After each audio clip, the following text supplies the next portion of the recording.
Welcome to 8 News. Tonight we are taking you to Papua New Guinea, a country battered by flash flooding as climate change exacerbates natural disasters in this region.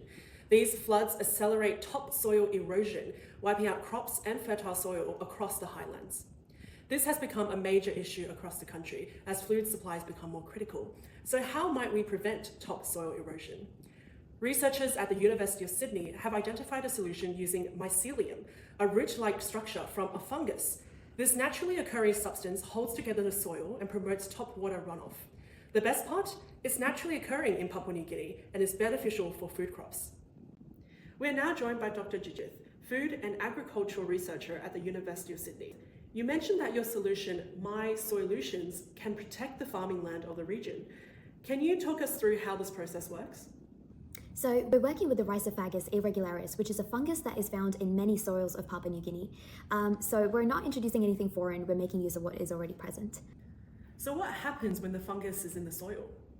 So once the spores touch soil, they germinate and they start to form these hyphae, which are these thin filament-like threads that essentially then form a net, and this net is called a mycelium. So these mycelium filaments wrap around the root tips and soil particles, and they essentially link them together, making it very hard for them to move away in periods of heavy rain. So does this directly tackle erosion? So topsoil erosion is one of the biggest issues that our farmers face, and when soil is lost, it's not just the ground that's thinning, it's also the nutrients. So our approach aims to solve both. It aims to stabilize the soil and boost nutrient access. How does that help the nutrients? So the fungus improves nutrient delivery, especially phosphorus. Now, Papua New Guinea soils are rich in iron and aluminum oxides, but this locks away phosphorus from the plants. Rhizophagus irregularis would bypass that barrier and deliver phosphorus directly into the root system. So you get stronger and healthier crops with less need for synthetic fertilizers. Does this affect the crop in any way?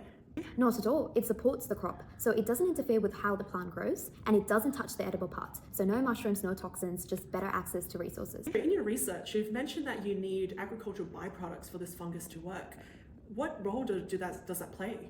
So it's the key. The waste would provide the carbon and the nitrogen that the fungus needs to grow. We aim to have a 30:1 carbon to nitrogen ratio, which is a balance that gives spores energy as well as building blocks.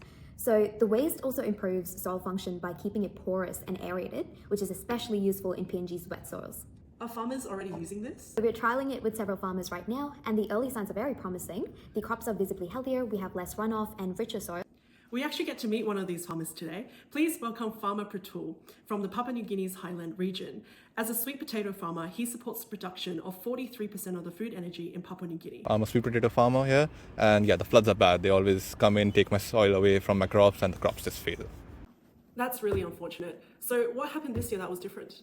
Yeah, so this year, it's the season of my sweet potato crop. I used mycelium, and I've noticed like my soil does not run away as much, and like even in the case of flash floods, my crop has still been healthy and pretty good. So what's the process like as a farmer? Oh, it's pretty simple. I haven't had to do anything more than I do usually. I have a lot of agricultural waste from my harvest, so I just use that and put it in a compost bin. I have some friends who grow like bananas and coconuts and coffee, and I take their leftover materials as well, put it in the compost bin. After like 4 to 6 weeks, I have brand new compost. I just mix in my fungi spores into that and plant it when I plant my new sweet potato crop. Now, I don't need to procure this fungus the very first time, and every subsequent times, I just get it again from the crops that I harvest. And it's a loop. It doesn't cost me anything. It's cheap, it's sustainable, and I love it. My crops are great. My soil doesn't erode anymore, so I'm a happy farmer. Now, looking at the affordability and sustainability of the solution, we are joined by Dr. Chopra, humanitarian engineer at the University of Sydney. Hi, Dr. Chopra. So how can this be integrated into Papua New Guinea?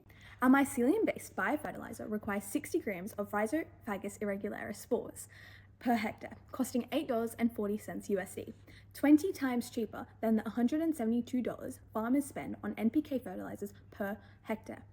The cost of compost itself is virtually non-existent, as farmers can create their own from their agricultural waste. Once applied, the fungus reproduces naturally, allowing farmers to reuse spores from their own fields, cutting long-term costs. So from this, we can see that my solution isn't just a product, it's a pathway to resilience. Designed for flood-prone Papua New Guinea, our mycelium-based solution naturally strengthens soil structure, reducing erosion and retaining vital nutrients.